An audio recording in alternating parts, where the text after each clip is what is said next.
Hello and a huge welcome to this special IoD 99 Bytes being recorded in the IoD garden here in London.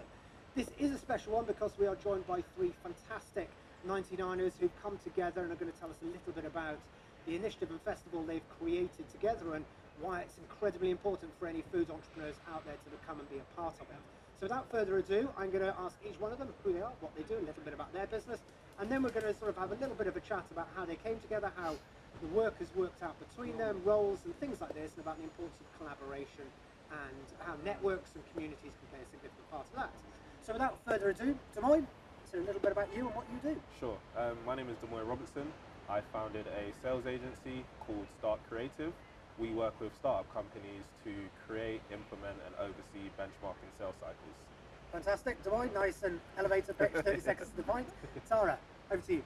My name is Tara Mei and I'm the founder of the Bread and Jam Festival, which is the UK's largest festival for food and drink entrepreneurs. It's being held at the IoD on the 6th and 7th of October. And Becky, you. Hi, my name is Becky Tudor-Williams. I work with brand partners and sponsorships across a variety of events around the UK and Europe. So, Becky, can I call you Tara, can I call you the brains behind Bread and Jam? You set it up last year. So what was the drive behind it? Why did you feel there was a gap for a festival like this within the marketplace? I think that the food and drink industry is it's really interesting in the UK, and there are lots and lots of new brands that are coming onto the market. Consumers are a lot more interested in provenance than ever before. But I think that as a new business coming into a very established industry, it can be incredibly confusing and incredibly lonely and isolating as well, because a lot of food and drink entrepreneurs are sort of starting out on their own. Yep. And so I wanted to give them an opportunity to grow their network and meet with people who are extremely experienced and get access to opportunities that might otherwise take years and years to come across. And that's the key part, isn't it? I've spoken to a number of 99ers, a number of friends who run their own food startups. It's bloody tough getting the sort of write-ins, the right introductions, getting that crucial shelf space and things like this. And crucially with the festival, you've sort of worked out a way of bringing some of these key buyers in so they can meet directly food entrepreneurs who are trying to get their businesses off the ground and grow their companies. Yes, that's right. So the key thing about our festival is it's very sort of community driven, and it's very transparent as well. We love community in the 99. Yeah, definitely. And being part of the 99 has been such a privilege, really, because I've been able to surround myself with so many knowledgeable and experienced people. Brilliant. Well, Matt and I will give you that tenner later on. But on that sort of area, you know, we all know, I was told by a mentor, and if you've been to any of the 99 events, I bang on about it all the time, but the key to success is surround yourself with skill sets you don't have and people who are great in the areas that you lack in. Now, obviously, 99 is coming together in this format. You've got Becky and Demoy from two very different areas. How did you guys come about? How did you sort of pull it together? Summer party we met at. Yeah. Oh, so fairly yeah, recently. 2 yeah, months ago. recently, yeah. Excellent. And Demoy, what was I saw Tara's post on the Facebook group. great? She was kind of screaming out for some sales help. I shot her a private message, and yeah, the conversation led on from there. I met her co-founder Jason, and things progressed. Excellent. And this sort of, I mean, from your experience from last year, it's important to pull these different skill sets in, this sort of collaborative effort between founders. Is that helping the festival out? Do you think Definitely. I think that it's made such a difference to be able to bring different perspectives on board, and I think that because we were all part of the 99, there was that sort of trust there. Yes. It was really nice to speak to people who already understood how important it was to collaborate, how important it was to work together, and to have a really strong network supporting you. So that was really helpful in kind of bringing us together. I think that had definitely. that not happened, you know, we might have taken a bit longer to find each other and to be able to work effectively. And pivoting back a little bit to the festival, but sort of working in the sort of collaborative space again, you know, you obviously had a real passion to help these founders of food companies, startups to set up, and you've both obviously got a passion to try and support that as well. And it is about creating that collaborative effort to see, like, what skill sets do you have, how can you create something that will support these individuals going on their startup journey and crucially bring in the big people to the festival. And with that, how did you manage to bring those people in? Because you've got some great sponsors, you've got some great speakers, you've got some great buyers coming along. How did you manage to do it? Was it just a case of dropping them an email, or was it heavy networking, or?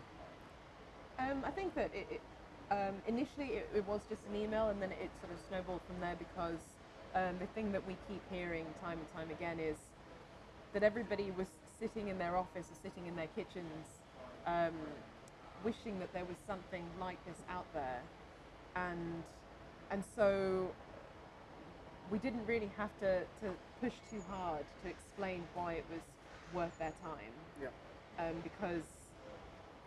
Because everybody was sort of sitting, I suppose, by themselves, and they really wanted like-minded people to talk to, and sort of industry-specific people to talk to, I think, was another really important thing. I think that the resources available to emerging businesses out there at the moment are very general. Yep. And our festival is actually quite niche. It's for FMCG brands that want to grow within that sphere. FMCG, what does that stand Fast moving consumer goods. for? Brilliant. Yeah, I know. There's some people out there that don't. So, and I, to ask this, team, how does it all work together? What's it? Is it a dictatorship? Is it an open democracy?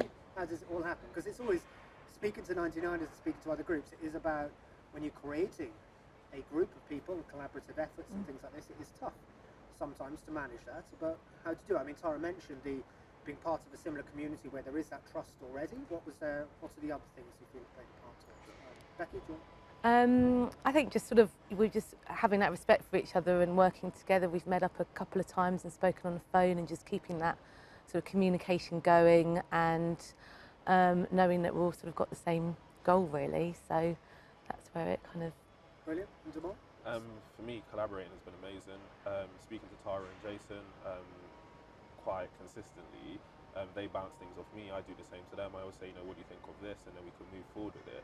But it really kind of embodies me, why I started my own company, and working with these guys has just kind of been the great driving force into me keep on doing what I'm doing, really. It's fantastic. And Tara, from your perspective, obviously with you and Jason being the founders of it, you need to be very open to look down this route. Sometimes founders and groups tend to be quite closed. They tend to not necessarily, they're keen to have external advice, but maybe not to sort of embodying it or embedding it within their business practice and things like this. So you had to be quite open to allow yourselves to enable that to happen. Was that a thought process you had to went through, or was it just a sort of organic process that kind of happened? I think that the sort of whole premise behind Bread and Jam is that it's a place that you can go to meet people within your industry, and you can say that you don't know. I think that there are lots of networking opportunities out there where it's your sort of focus is very much on sales and getting your elevator pitch out there as quickly as possible. Whereas we wanted to create something where people could say that they don't know, and focus on building a sort of dream team of people who could help them. Yeah.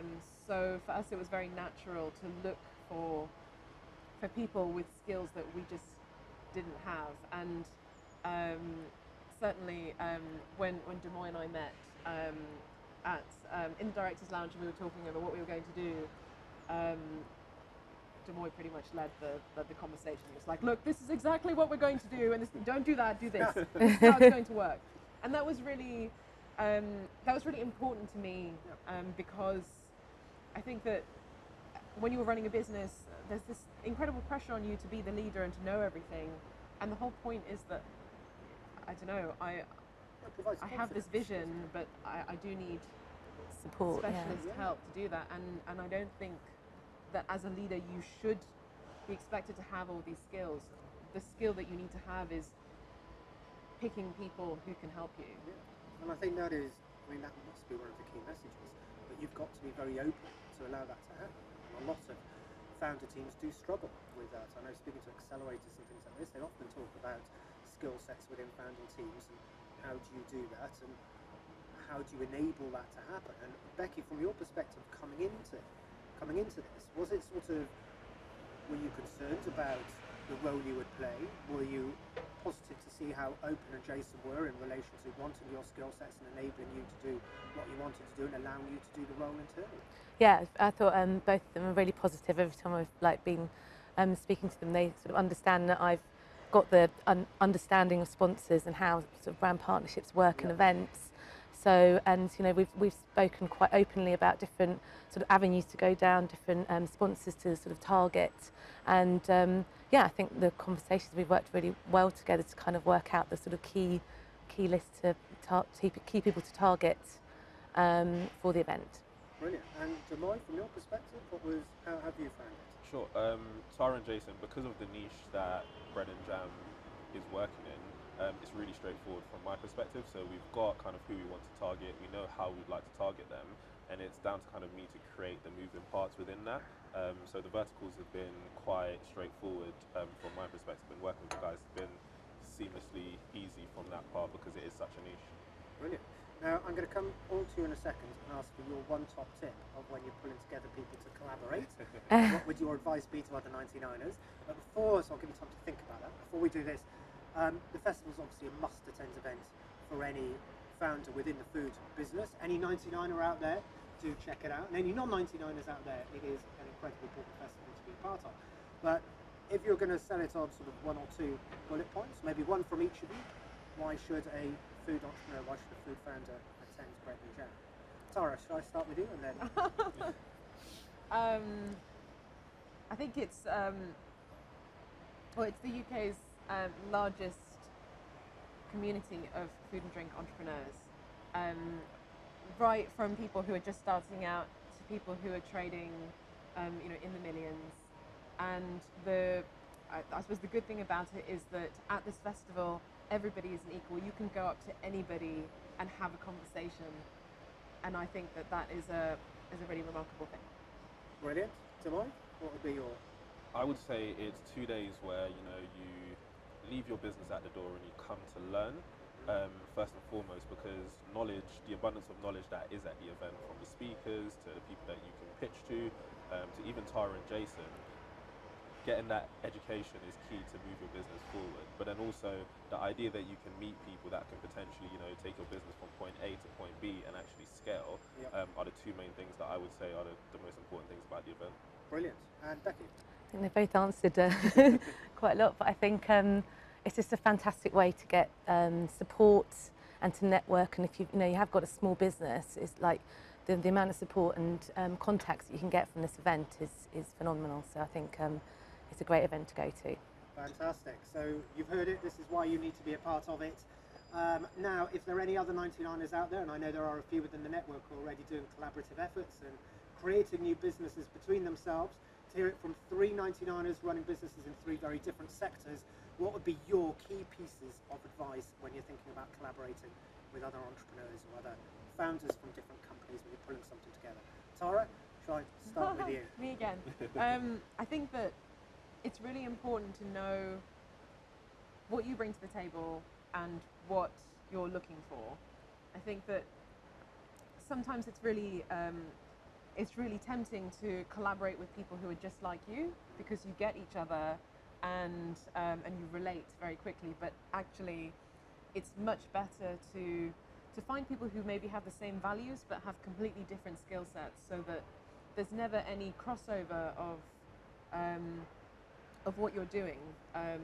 Everybody can bring something relevant and contribute.